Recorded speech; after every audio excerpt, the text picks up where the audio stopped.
Este vídeo foi publicado originalmente no dia 8 de outubro de 2021, porém, por alguma razão, o arquivo se corrompeu e foi necessário postá-lo novamente para que o curso de História da Igreja não ficasse incompleto.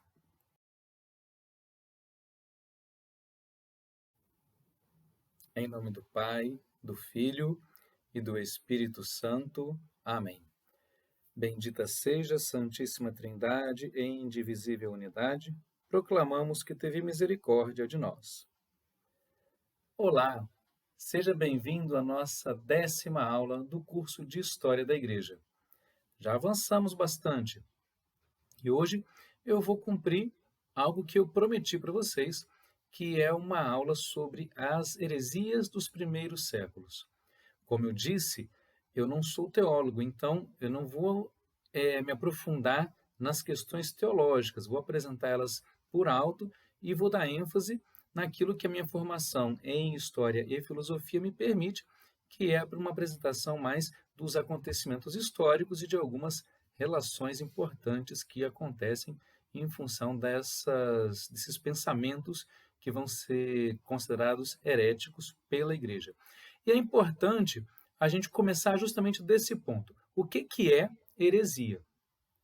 A heresia é quando alguém dentro da Igreja defende um ponto de vista que a Igreja considera como equivocado, como errado, como contrário à verdadeira doutrina. Quem crê diferente tem o direito de crer naquilo que escolhe, mas tem que também ter a consciência de que se crê diferente, tem fé diferente. Logo, não tem a fé católica. Dentro da igreja, ou você tem a fé católica, ou você tem outra fé, ou seja, é um herege. Não se pode criar algo diferente do que a igreja ensina. A realidade dos primeiros séculos, nós já vimos, a realidade política e social, mas do ponto de vista da doutrina, a gente tem que entender que é um tempo de descoberta, de definição. A teologia, ela não pode ser tirada de um achismo, de uma opinião, não pode ser improvisada, mas ela é fruto de séculos de debates, de oração e de muita reflexão, para que a doutrina que é apresentada para os católicos como verdadeira seja algo sólido, algo embasado não só nas escrituras, mas também no pensamento de muitos sábios e santos que a igreja produziu. As características essenciais das heresias dos primeiros séculos é justamente elas estarem acontecendo nesse momento de definição doutrinária. Então, enquanto a igreja tenta encontrar as respostas, as explicações teológicas e filosóficas para os mistérios que a revelação nos apresenta, algumas propostas vão sendo descartadas e aqueles que insistem em permanecer em algo que a igreja considerou como não sendo verdadeiro, essas pessoas acabam se tornando hereges. Vamos então às principais heresias que vão acontecer nos primeiros séculos da igreja. Vamos começar por uma heresia conhecida como ebionismo. Essa heresia já vai surgir no século I, ela vai ainda no século II ter alguma proeminência, ela tem influência judaizante, porque o cristianismo ele nasce no seio do judaísmo. Então, o pensamento judaico vai fazer com que seja um pouco difícil entender a Jesus como sendo algo diferente de um profeta. Os judeus tinham, na sua história religiosa, toda aquela sequência de profetas. Então, Jesus, segundo o ebionismo, ele seria apresentado não como o Filho de Deus, mas como um grande profeta, como um profeta que entra na lista dos profetas judeus. Não foi Deus, portanto. Isso não foi aceito pela igreja. Naturalmente, essa heresia foi desaparecendo à medida em que a compreensão sobre a divindade de Jesus Cristo se desenvolveu e se explicou melhor na igreja cristã. Ainda no século I, uma outra heresia surgiu e foi conhecida como docetismo. O docetismo é uma palavra que vem de um verbo grego, dokein, que significa aparentar. Segundo essa heresia, Jesus não se encarnou de verdade, mas é uma aparência não material da encarnação. Então, as pessoas viam a Jesus, mas ele não estava materialmente ali, era somente uma aparência de estar. Tá? Por que se desenvolveu essa heresia? Por acreditarem que não poderia haver conexão, não poderia haver união entre Deus, que é espírito perfeito e infinito, com a matéria, que é falível, é imperfeita, é finita. Então a encarnação seria uma impossibilidade teológica, filosófica, de acordo com o pensamento docetista. A gente pode encontrar no livro de Colossenses, capítulo 2, versículos 8 e 9, uma resposta a essa heresia. Então a gente já vê que os próprios apóstolos tiveram que lidar com esse tipo de dúvida dentro da igreja cristã. Estai de sobreaviso, para que ninguém vos engane com filosofias e vãs sofismas, baseados nas tradições humanas, nos rudimentos do mundo, em vez de se apoiar em Cristo. Pois nele habita corporalmente toda a plenitude da divindade. Santo Irineu, no século II, também combateu essa heresia. Dizia ele: por causa do seu amor infinito, Cristo tornou-se aquilo que nós somos, para fazer plenamente de nós aquilo que ele é. Com isso, Santo Irineu indica que, ao assumir aquilo que nós somos, Cristo teria assumido também a nossa materialidade. Uma terceira heresia que surge nesse período é o montanismo. O montanismo se inicia com um fiel cristão de nome Montanus, no século II. Montanus critica a igreja por uma percepção pessoal de que ela teria passado por um processo de esfriamento e se tornado racionalista. Ele desenvolve um profetismo escatológico, acreditando que a parousia estava próxima e valorizando êxtases místicos e uma ação visível do Espírito Santo. Então ele achava que a segunda vinda de Cristo estava já para acontecer e que isso deveria significar que a ação do Espírito Santo se faria de forma cada vez mais intensa e mais visível através de profecias, de êxtases, de experiências místicas. Ele vai defender, por causa de tudo isso, um rigorismo ascético, vai ser inclusive contrário ao matrimônio, vai defender que os fiéis cristãos todos devem viver o celibato. Em si mesmas, essas características não constituem heresia, talvez algum desvio ou exagero em alguma parte, mas o problema é que Montanus vai começar aos poucos a crer numa ligação direta entre o Espírito Santo e sua pessoa, a tal ponto de que ele vai fazer batizar em nome do Pai, do Filho e de Montanus, e vai acabar rejeitando abertamente a igreja. Entre as heresias dos primeiros séculos, essa é a menos doutrinária. Ela se caracteriza mais como uma reação de grupos cristãos, quando determinadas experiências subjetivas não são satisfeitas. Não tem propriamente ali uma tentativa de explicação da doutrina que ainda está se desenvolvendo. Os montanistas foram combatidos por todos os papas do seu tempo e só vão desaparecer por completo no século VII. O monarquianismo é uma heresia que vai assumir diversas variações entre o século II e o século IV. O que todas elas têm em comum é que veem a Deus como unidade e não conseguem conceber a Trindade. De fato, é um dos mistérios mais complexos que o cristianismo tem. Mas eles vão propor soluções que não vão corresponder à verdade revelada. A primeira vertente do monarquianismo se chama monarquianismo dinamista ou adocionista. Ele começa a ser desenvolvido no século II por Teodósio de Bizâncio. Segundo esse teórico, o filho é um poder. Poder em grego se diz dynamis, daí monarquianismo dinamista. Então o filho, Jesus, é um poder de Deus concedido a um ser humano escolhido pelo Pai. Bem, então Jesus, na verdade, segundo essa heresia, ele é um ser humano que foi escolhido, adotado, daí a outra forma de se conhecer, o monarquianismo adocionista, né? Adotado pelo pai, mas adotado para receber o poder de ser o Filho de Deus. No século III, Paulo de Samósata, que foi bispo de Antioquia e viveu entre o ano 200 e o ano 275, não só acolheu o monarquianismo adocionista, como ainda veio trazer uma explicação, uma definição mais precisa daquilo que Teodósio de Bizâncio teria chamado de dinamis.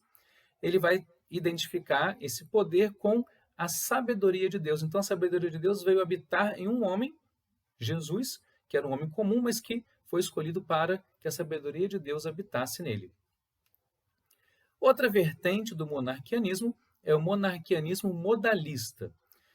Noeto de Esmirna, no final do século II, vai dizer que o Filho é um modo de manifestação de Deus Pai. Então, Deus é simplesmente Deus Pai, que se manifesta de diversas maneiras. Se manifesta de uma forma no Antigo Testamento, no Novo Testamento se manifesta como Filho, se manifesta ocasionalmente como Espírito Santo. Noeto de Esmirna difundiu sua heresia na Ásia Menor, mas acabou expulso de lá. Fugiu com seus discípulos e conseguiu ainda levar sua doutrina para Roma e Cartago, onde foi combatido e, com algum trabalho, a igreja conseguiu fazer com que essa heresia fosse debelada. Ainda dentro do pensamento monarquianista, nós temos o sabelianismo.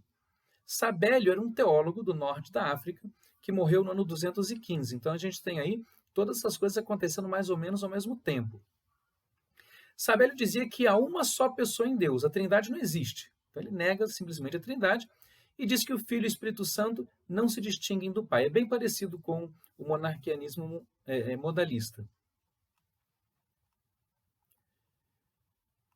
Todas essas correntes do monarquianismo vão ser combatidas no Concílio de Nicéia, no ano 325. Aquele mesmo que Constantino convocou para tratar do arianismo, também aproveitou e tratou das questões do monarquianismo.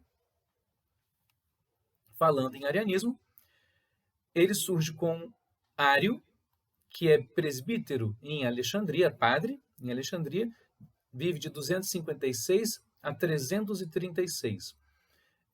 Acredito que já tenha ficado bem claro que quando a gente está falando arianismo aqui, é uma corrente religiosa, não tem nada a ver com o sentido do termo, o sentido que é dado ao termo no século XX. Né?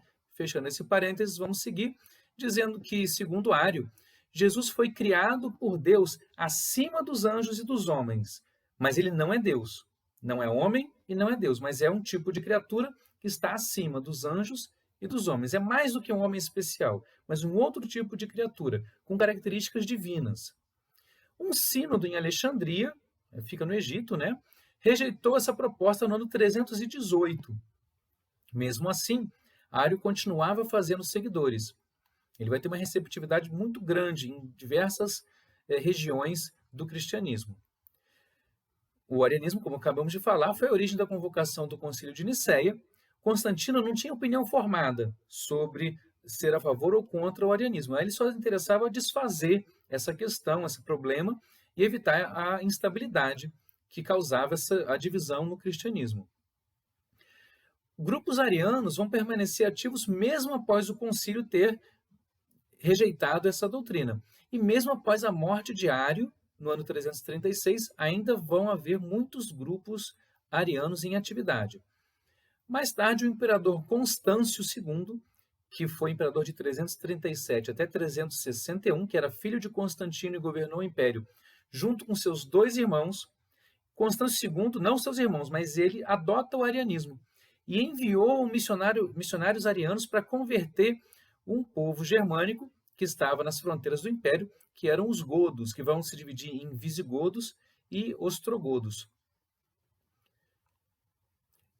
Esses povos, então, se convertem ao cristianismo através do arianismo.